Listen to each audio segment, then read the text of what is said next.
ఓం మహాగణాధిపతయే నమః. ఓం గురుభ్యో నమః. ఓం శ్రీమాత్రే నమః.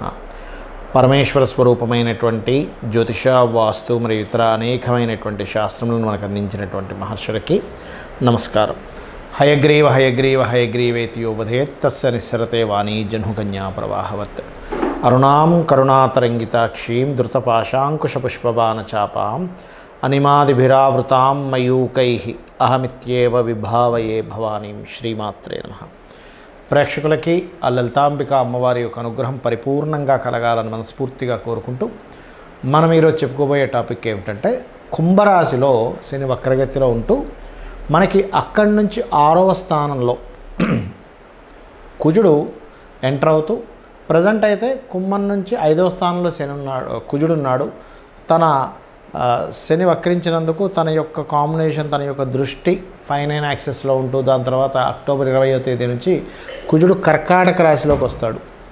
అలా కర్కాటక రాశిలో నీచంలో ఉన్నప్పుడు కుజుడి మీద దృష్టి ఉన్నందుకు అసలు ద్వాదశ లగ్నాల వారు ఏ విషయాల పట్ల జాగ్రత్తగా ఉండాలి, ఏ విషయాల్లో బాగుంటుంది, మరియు అదేవిధంగా ఏ పరిహార మార్గం చేసుకోవాలి, ఈ యొక్క విషయాలు చెప్తుంది నేనైనప్పటికీ కూడా చెప్పిస్తుంది సాక్షాత్ లలిత అమ్మవారిగా భావిస్తూ ఒక్కొక్క లగ్నం గురించి, లగ్నం తెలియని వారి రాశి గురించి తెలుసుకుందాం. సింహలగ్నము, సింహరాశి. సింహం వారికి మీకు 11వ స్థానంలో అక్టోబర్ 20 వరకు కుజుడి యొక్క సంచారం ఉంటూ, 12వ స్థానంలో ఆ యొక్క కుజుడు 20 అక్టోబరు నుంచి వస్తున్నాడు. అలాగే 7వ స్థానంలో శని యొక్క సంచారం జరుగుతుంది. మరి దీనివల్ల కలిగే ఫలితాలు ఏమిటి, ఫ్యూచర్లో మీకు కలిగేటువంటి ఈ ఒక అనుభవం ఒక జ్ఞానాన్ని ఇస్తుంది.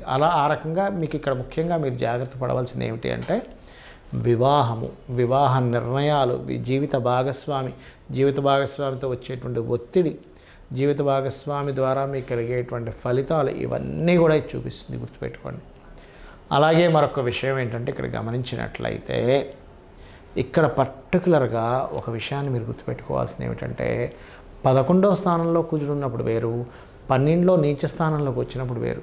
మరి 12లో నీచ స్థానంలోకి వచ్చినప్పుడు మీరు ముఖ్యంగా అంటే 12లో నీచంలో ఉన్నప్పుడు ఏమిటి, దశమాధిపతి భాగ్యాధిపతి 12లోకి వచ్చినందుకు విదేశీ యోగాలు ఇస్తుంది, ఇవ్వదని కాదు, కానీ దాంట్లో కూడా స్ట్రెస్ ఇస్తుంది.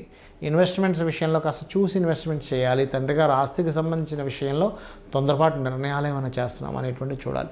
అయితే మరి ఈ కాంబినేషన్, ఒక 2 పాపగ్రహాల యొక్క కాంబినేషన్ మనల్ని స్ట్రెంథెన్ చేస్తుంది. ఎలాంటి విషయాల్లో, ఎలా అంటే ఒక్కోసారి మనం చూడండి, ఎవరినో ఇష్టపడతాం, వాళ్ళని వివాహం చేసుకుందాం అనుకుంటాం, అది కాకపోతే మానసికంగా బాగా స్ట్రెస్ అవుతాం. లేదా జీవిత భాగస్వామితోని అప్పటి వరకు సున్నితంగా ఉండేటువంటి మీకు జీవిత భాగస్వామితో కొన్ని అనుభవాల వల్ల అక్కడ నుంచి కొంచెం స్ట్రాంగ్ అవుతారు. అంటే ఏమిటి, మీ యొక్క స్ట్రెంగ్త్ పర్టికులర్గా వివాహ జీవితం మీద పార్ట్నర్స్తో ఎట్లా మెదలాలి. కొంతమంది చూడండి, అనేకమైనటువంటి బిజినెస్లు చేసి నష్టపోతూ ఉంటారు.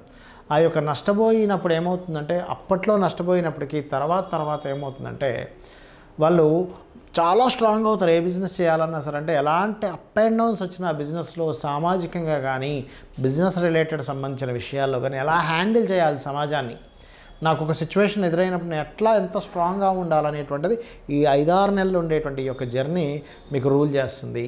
అంటే ఆ యొక్క జర్నీ ఏదైతే ఉందో మీకు ఆ యొక్క స్ట్రాంగ్నెస్ని ఇస్తుంది. మరి ఇక్కడ ఏం చేయాలి, ఏదైనా ఆంజనేయ స్వామి ఆలయం కానీ, సుబ్రహ్మణ్యేశ్వర స్వామి ఆలయం కానీ, శివాలయం కానీ, లక్ష్మీనరసింహస్వామి ఆలయం కానీ, లేనట్లయితే ఏదైనా శక్తి ఆలయానికి కానీ వెళ్ళి అక్కడ మీరు సేవ చేయండి భగవంతుడికి. గోవులకి క్యారెట్లు, బెల్లము తినిపించండి. నవగ్రహాల్లో ముఖ్యంగా కుజ శని గ్రహాల దగ్గర దీపారాధన చేయండి. వీలైతే నూనె దానంగా ఇవ్వండి. వివాహ సంబంధాల విషయంలో తొందరపాటు నిర్ణయాలు తీసుకోకండి. కొంచెం వెన్నుముక్క నొప్పి ఉన్నటువంటి వారు కాస్త జాగ్రత్తగా ఉండండి. అదే మొండిగా చేయకండి కొన్ని పనులు, అలాంటప్పుడు ఇంకొంచెం ఎక్కువ ప్రెజర్ పడుతుంది. ఈ శని కుజులు పరస్పర వీక్షణ, ఇది ఒక 4-5 నెలలు ఉంటుంది కాంబినేషన్, ఇవన్నీ మనం చెప్పుకున్నాం.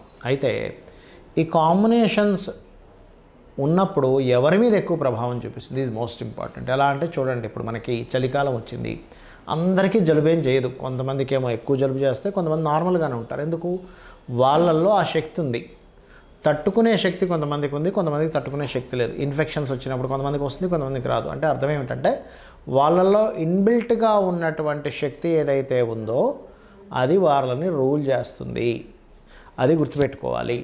అలాగే మరొక విషయం ఏంటంటే, మరి ఎవరి మీద ఎక్కువ ప్రభావం చూపిస్తుంది, మీ జన్మజాతకంలో కనుక శని కుజుల వీక్షణలు ఉన్నా, అంటే శని నుంచి కుజుడు అష్టమంలో ఉండడం, లేకపోతే శని నుంచి కుజుడు సప్తమంలో ఉండడం, చతుర్థంలో ఉండడం, దశమంలో ఉండడం, అంటే 4 and 10 యాక్సెస్ ఇట్లా ఉన్నాయి, లేదా కలిసి ఉన్నారు, అప్పుడు మీరు మరింత జాగ్రత్తగా ఉండాలి. అదీ కాకుండా ఆ కాంబినేషన్ ఉన్నటువంటి వారు పర్టికులర్గా మహాదశ కూడా నడుస్తుంది అనుకోండి, అంటే శని కుజులు కలిసి ఉన్నారు లేదా వీక్షణలో ఉన్నాయి, ఆ మహాదశ నడుస్తుంది. కుజ మహద్దశో శని మహద్దశో, లేకపోతే ఆ రెండూ కలిసి ఏ రాశుల్లో ఉందో ఆ రాశి దశ, అంటే ఉదాహరణకి బుధ రాశుల్లో ఉంది బుధదశ వచ్చిన, కర్కాటకంలో చంద్రరాశిలో ఉంది చంద్రదశ వచ్చిన, సింహరాశిలో ఉంది రెండు కాంబినేషన్ కలిసి రవి యొక్క మహాదశ వచ్చిన, ఇట్లా ఆ రెండూ కలిసి ఏ రాశుల్లో ఉన్నాయో ఆ మహాదశ, లేదా రెండు విడివిడిగి రాశుల్లో ఉంటే ఆ అంతర్దశ మహాదశ, ఎందుకంటే అవి రూల్ చేస్తూ ఉంటాయి. కాబట్టి ఇది గుర్తుపెట్టుకోండి. మరి కొంతమందికి ఏమండి మాకు రాశి తెలియదు, నక్షత్రం తెలియదు, లగ్నం తెలియదు, మేము ఏం చేయాలని అడుగుతూ ఉంటారు.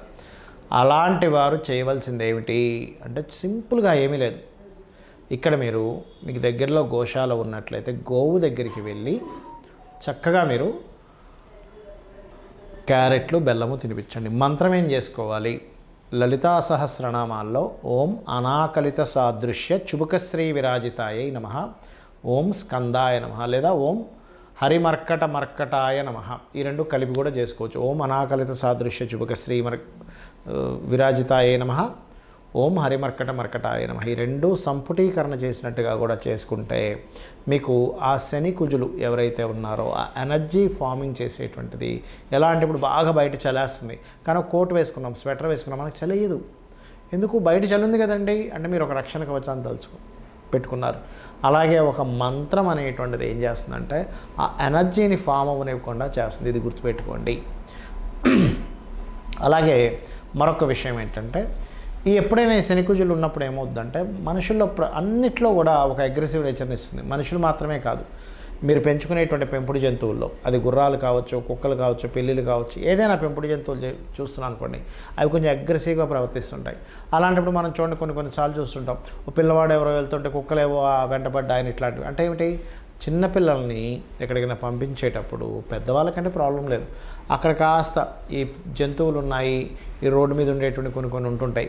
ఒక్కోసారి ఆవు వచ్చే ఉన్న పొడి చేస్తుంటే, ఎద్దు వచ్చే ఉన్న పొడి చేస్తుంది, లేనట్లేదు కుక్కలు వచ్చేవి చేస్తుంటాయి. ఒక్కోసారి కొన్ని ఊర్లలో కొన్ని చింపాంజీలు, కోతులు లాంటివి వచ్చే వాళ్ళలో చేస్తూ ఉంటాయి. అంటే ఏమిటి? జీవజాతిలో ఆ కాంబినేషన్ అనేటువంటిది ఒక అగ్రెసివ్ నేచర్ని క్రియేట్ చేస్తుంది. మనుషుల్లో ఒక అగ్రెసివ్ నేచర్ని క్రియేట్ చేస్తుంటుంది. చిన్న విషయాలకే గొడవలు పెట్టేసుకుంటూ ఉంటారు. మళ్ళీ ఏదో యుద్ధ వాతావరణంలోకి వెళ్ళిపోతూ ఉంటుంది. యుద్ధం వద్దనుకుంటేనే మళ్ళీ యుద్ధం చేస్తూ ఉంటుంటారు. ఇలాంటివన్నీ కూడా జరుగుతుంటాయి. కాబట్టి మీరు కనుక ఈ రెండు నామాలు రెగ్యులర్గా కనుక చేస్తూ నువ్వులు కందులు దానంగా ఇస్తూ ఉన్నట్లయితే మీకు డేట్ ఆఫ్ బర్త్ ఉన్నా లేకపోయినా మీ గ్రహస్థితి తెలిసినా తెలియకపోయినా ఇబ్బంది ఉండదు. అయితే ఇక్కడ ముఖ్యంగా గోచార గ్రహం యొక్క ప్రభావం కొంతే ఉంటుంది. మీకు ముఖ్యంగా మీ జన్మజాతకంలో లగ్నం ఎలా ఉంది, మీ స్థితి తెలుస్తుంది. మీ ధనాధిపతి ఎలా ఉన్నాడు, మీరు ఏ రంగంలోకి వెళ్తే ధనం సంపాదిస్తారో తెలుస్తుంది. మీ సిబ్లింగ్ కారకుడు ఎలా ఉన్నాడు, మీకు సహకరించే వాళ్ళు ఎవరెవరో తెలుస్తుంది. మీ చతుర్థాధిపతి ఎలా ఉన్నాడు, మీరు గృహం ఎప్పుడు ఎక్కడ ఎలా కొనుక్కోవాలి, ఎందులో బాగుంటుంది ఎందులో బాగాదు అనే విషయం తెలుస్తుంది. అదేవిధంగా మీ సంతానము, మీరు పూర్వజన్మలో చేసినటువంటి కర్మ, వివాహ జీవితము, ఆల్ ఆఫ్ సడన్గా ఎప్పుడు మార్పులు వస్తున్నాయి. ఏ ఉద్యోగంలో వెళ్తే మీరు సెటిల్ అవుతారు, ఏ వ్యాపారం చేస్తే బాగుంటుంది, మీకు ఇన్వెస్ట్మెంట్స్ ఎప్పుడు చేయాలి, విదేశాలకు వెళ్ళాలా వద్దా, ఎక్కడ టర్నింగ్ పాయింట్ ఉంది, ఎక్కడ మీరు లక్కీ నెంబర్స్ని ఎలా ఎంచుకోవాలి, ఇవన్నీ కూడా మీ జన్మజాతకంలో ఉంటాయి. అంటే మీ జన్మజాతకం 90% to 80 to 90% రూల్ చేస్తే ఒక 10 to 20% గోచారం రూల్ చేస్తూ ఉంటుంది. అంటే గోచారంలో ఈ కండిషన్ ఉంది కాబట్టి మీ జన్మజాతకంలో కూడా ఆ కండిషన్ సంబంధించి నడుస్తున్నప్పుడు మీరు జాగ్రత్త చూసుకోవాలి. అలా చూసుకున్నట్లయితే మీకు ఇబ్బంది కలగకుండా ఉంటుంది, అన్ని విధాలా బాగుంటారు. ఆ అమ్మవారి అనుగ్రహం మీకు బాగుండాలని మనస్ఫూర్తిగా కోరుకుంటూ శ్రీమాత్రే నమః.